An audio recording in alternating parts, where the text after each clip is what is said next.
আসসালামু আলাইকুম। যতটুকু প্রয়োজন ঠিক ততটুকু আয়োজন, এই স্লোগানকে বুকে ধারণ করে এই বুকা ফাইটার বইটি লেখা।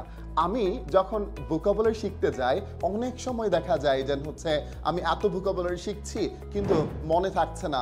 আমি যখন ইংলিশে কথা বলতে চাই তখন আসলে আমি এগুলো স্মরণ করে তাৎক্ষণিক ইংলিশে কথা বলতে পারছি না। আমি কি শিখবো? আমার কাছে এত পরিমাণ ভোকাবুলারির বই, আমি এইটা পড়বো না ওইটা পড়বো, ওইটা পড়বো না ওইটা পড়বো। সো আপনি কি এই ধরনের প্রবলেমের শিকার হচ্ছেন? আপনি অনেক ভোকাবুলারি শিখছেন কিন্তু আসলে আপনি মনে করতে পারছেন না, অথবা সঠিক সময়ে আপনি কিন্তু ভোকাবুলারি প্রয়োগ করতে পারছেন না। বুকা ফাইটার বইটি এমনভাবে লেখা হয়েছে যেটা বাংলাদেশে প্রথম গল্পে গল্পে ইংরেজি শেখা অর্থাৎ ভোকাবুলারি শেখা। আমরা এই ভোকাবুলারি বইটি প্রায় ৩,০০০-এর উপরে বুকঅ্যাপ দিয়ে সাজিয়েছি এবং প্রত্যেকটা জায়গায় আমরা স্টোরি অ্যাড করেছি।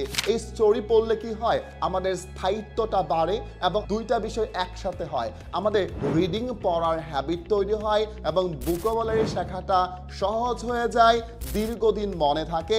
এবং এখানে আমরা ততটুকুই দিয়েছি যেটা আপনাকে স্পোকেনকে হেল্প করবে, আইএলটিএসকে হেল্প করবে এবং জব ইংলিশকে হেল্প করবে। তাহলে দেরি কেন? এখনই অর্ডার করে ফেলুন বুকা ফাইটার বইটি, যেটাকে আমি বলছি ভাষার যুদ্ধে জয়ের সেরা অস্ত্র। সো আমি আসলে বিশ্বাস করতে কঠিন মনে হচ্ছে এত অল্প সময়ের মধ্যে এত শিক্ষার্থীর কাছে বইটি পৌঁছে দিতে পেরে। তাহলে আপনি কেন পিছিয়ে থাকবেন? এখনই অর্ডার করে ফেলুন। অর্ডার নাও বাটনে ক্লিক করে